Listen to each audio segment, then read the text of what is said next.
along with traditional rulers and some select leaders from the north, all gather in a room to have conversations about certain issues that have occurred in Nigeria.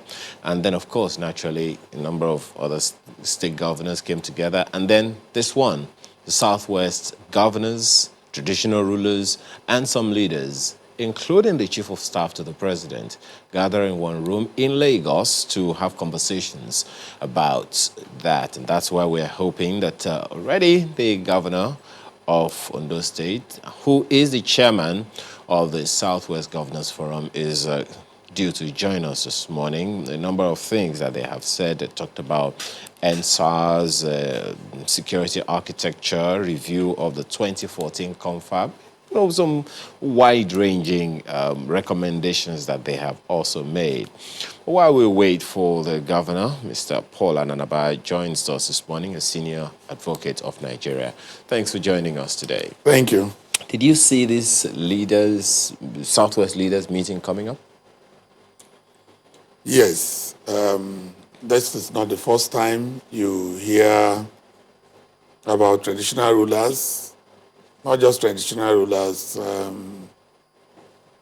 leaders and what has become in our lexicon, stakeholders, coming together to intervene in some way with a few things that happen in the country. So why I also saw it coming is that the Southwest has an enlightened traditional system dating very far back, and they are a lot organized, so they are they can easily mobilize, and they follow through governance.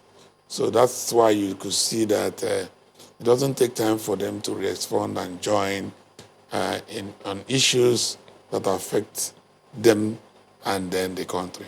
Well, one of something interesting that I found in both instances of the northern leaders and the Southwest leaders is that the first item on both their communiques was praising the president and his administration on their responsiveness to the initial demands of the NSAS demonstrators and, for their firm handling of the aftermaths of the protest. And of course, also identifying the fact that the good intentions of the NSAS protesters was hijacked by hoodlums. What do you make of that?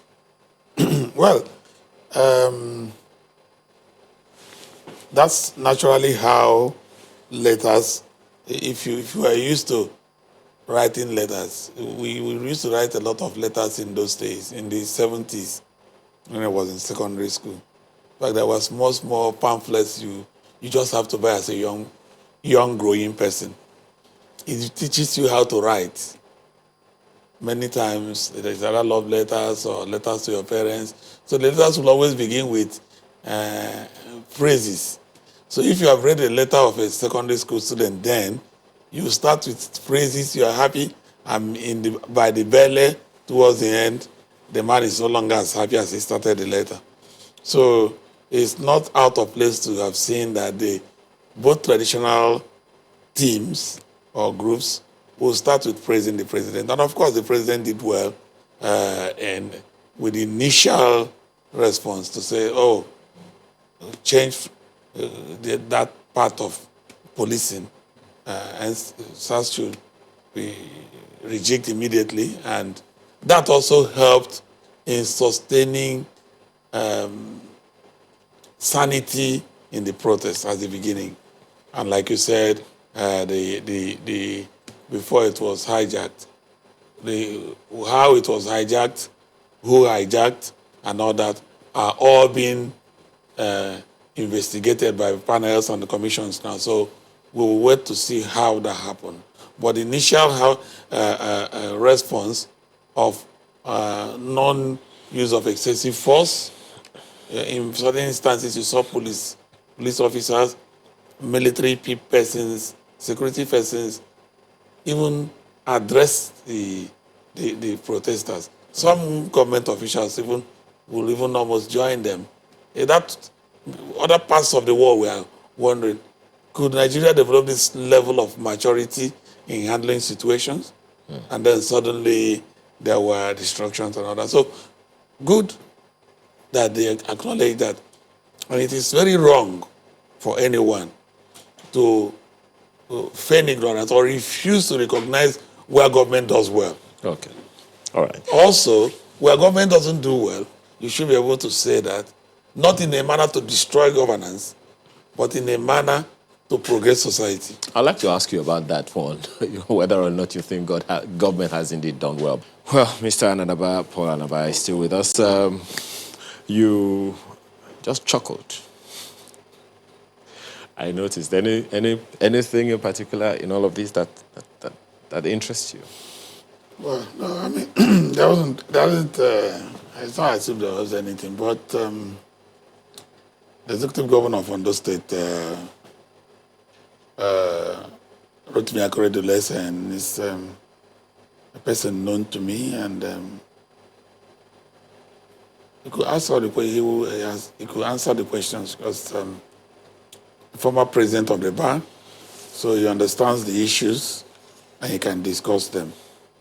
I just pray that all those issues be resolved so that there can be progress and there can be peace even in Ondo State and all that.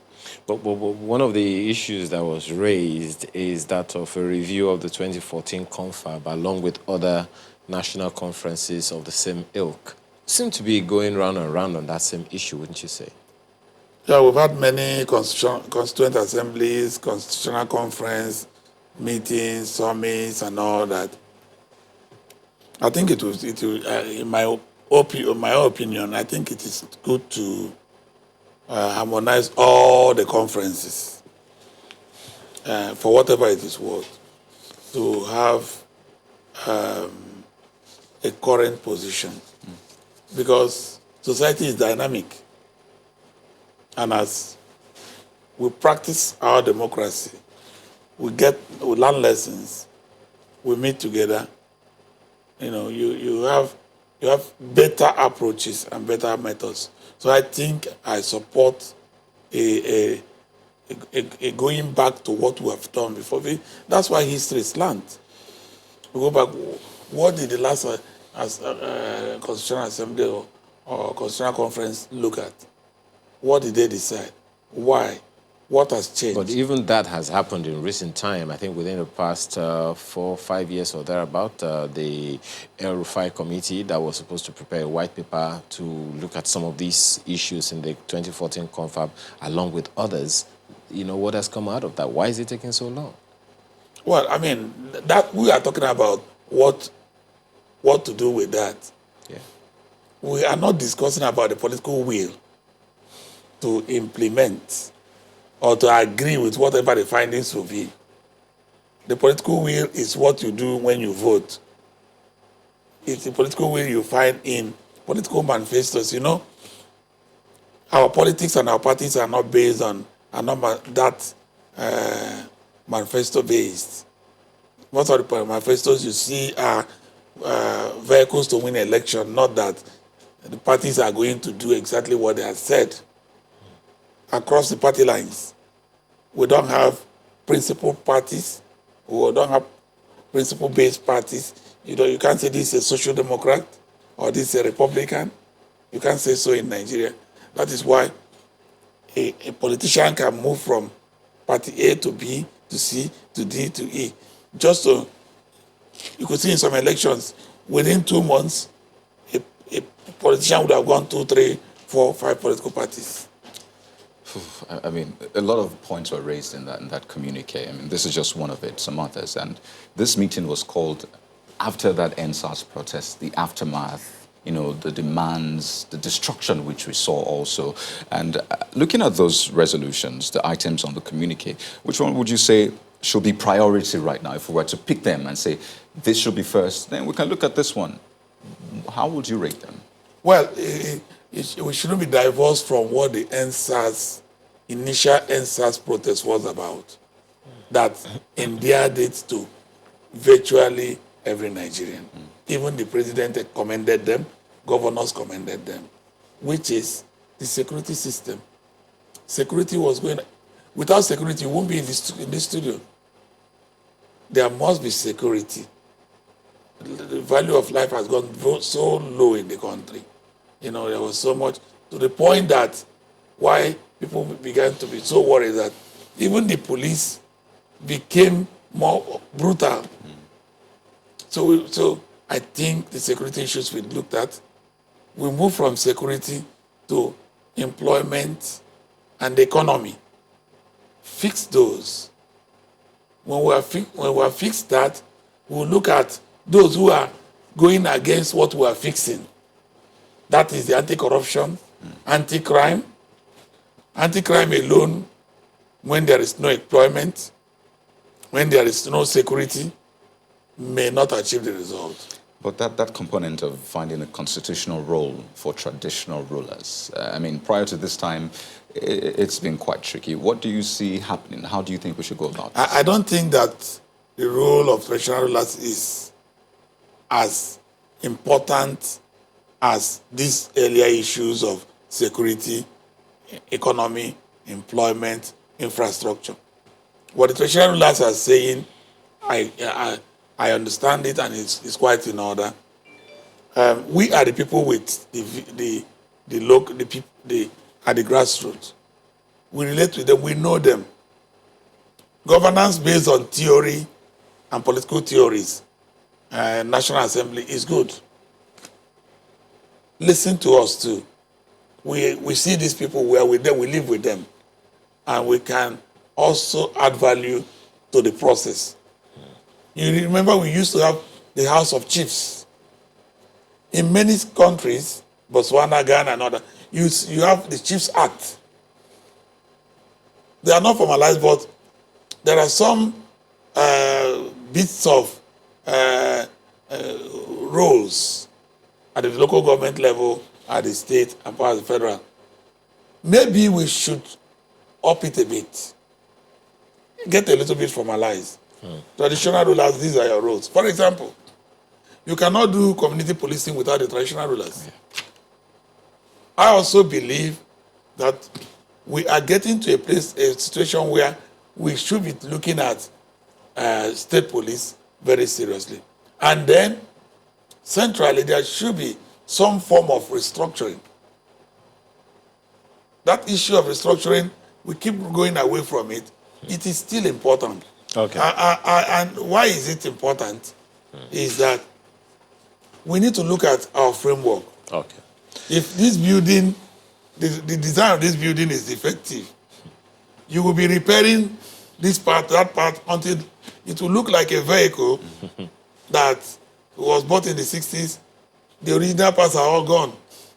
And it's just be a hybrid of vehicles. We don't need, you could see, we've done 4th alteration of the Constitution. We are looking at 5th alteration, 6th alteration. The danger is that you pick up the Constitution, you don't know which alteration it is.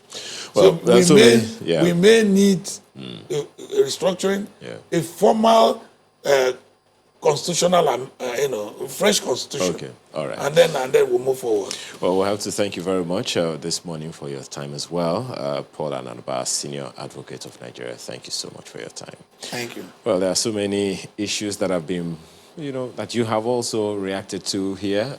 This one, the first one is from Henry. It talks about the disease prevention. The mainstay of control of communicable diseases with available vaccines is to vaccinate the people. Sensitization and awareness creation because of chronic distrust of public officials does not work in Nigeria. Federal and state governments, please get to work. Well, Victor tweets about the NSAS protest aftermath, saying, His Excellency Akeredolu's response to the freezing of account holds no water. Let them go and trace the accounts of Boko Haram funders and freeze them, he says. From Professor Enakena, it's egregious that benevolence accounts of individuals who support the real NSAS organizers are frozen before investigations rather than being investigated before freezing. Authorities knew the protesters and those that hijacked the protests. Oh, there's more on this. Ayodele Olutoye says the aggressive clampdown by the government through the CBN on NSAS campaigners has plainly shown that the government is very much capable of tackling the insurgents in the country by cutting their funding channels. And he says but just looking away. Well, there are so many where that came from on our social media platforms, at Sunrise Daily on Twitter. Thank you so much for your time and for watching this morning. Have a wonderful day. My name is Ayo Makine. And I'm Kayode Kikili. Thank you for watching.